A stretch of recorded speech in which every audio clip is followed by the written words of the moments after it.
the break. Harry Reid on Las Vegas radio this morning, continuing to lie and distort the whole phony soldier thing. It is amazing. We have two sound bites. You have to hear them. He is perhaps the most ineffective and incompetent Senate Democrat leader of my lifetime. So bad and so incompetent, we need him to stay in the Senate. And I'm thinking of actually donating to his campaign in 2010. I really am. I'm thinking of sending him a donation, see if he'll accept it. Of course he would. Absolutely. Let's go to the audio tapes. Yesterday in Las Vegas, KXNT's Morning Source radio show, the Alan Stock is the host of the program, and he talked to Dingy Harry. And he said, you know, you and 40 Democrat senators that signed that letter that Rush auctioned off a few months ago, why you folks didn't help contribute another $2.1 million as Rush doubled that money? That's what he wanted to know. How come you didn't match, Dingy Harry? How come you didn't participate? Why didn't you match the funds that Rush put into that particular situation? It was very clear to me that when you have someone who goes in our uniform and fights in Iran, we just talked about Iran, fights in Iraq, comes home, and then suddenly says that they're against the war, or however they work into it.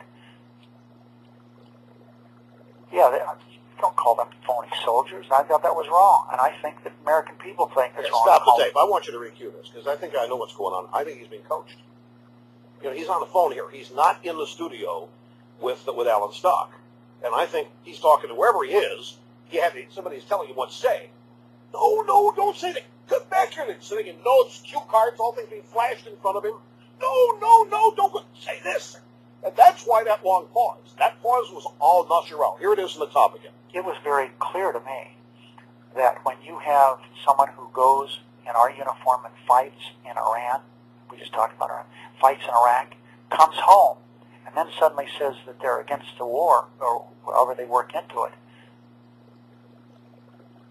Yeah, don't call them phony soldiers. I thought that was wrong, and I think that American people think it's wrong to call them phony soldiers.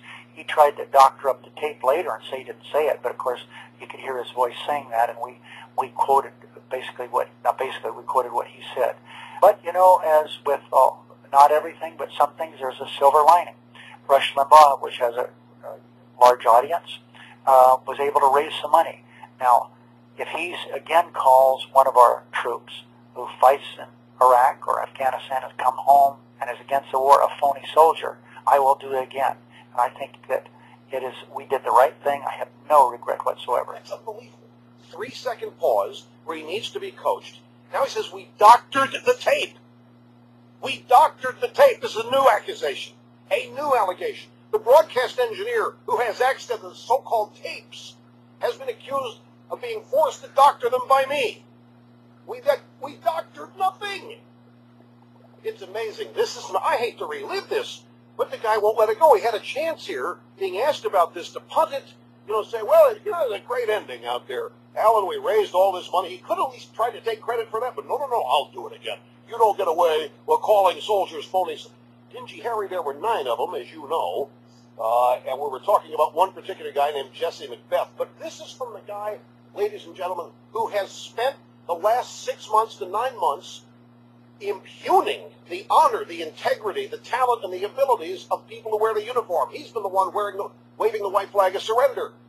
The surge is over. We can't win. It's lost. Bring the troops home.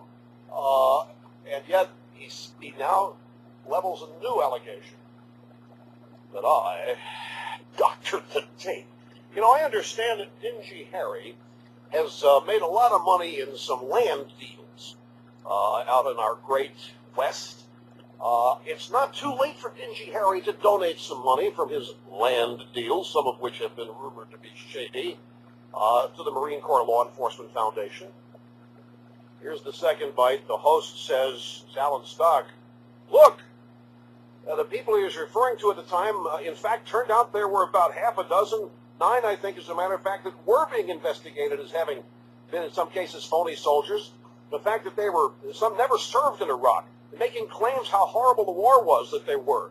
And when it turned out later, the fact they had never served over there, he was referring to those people as being phony, and the truth was those people were phony. Hey, Alan, it's making something up after the fact. Anyone can listen to what he said on the radio. He went out afterwards and tried to dig up some of this. What he would talk about on the radio was very clear. People who went and fought in the war in Iraq, came home and opposed the war, were phony soldiers. I disagree with that statement. This has been totally doctored. It was totally taken out of context, massaged by the Hillary Clinton front group, Media Matters for America. Now, the fact that he won't let this go when asked about it, this was a resounding defeat for him. It was humiliating. Grab the letter.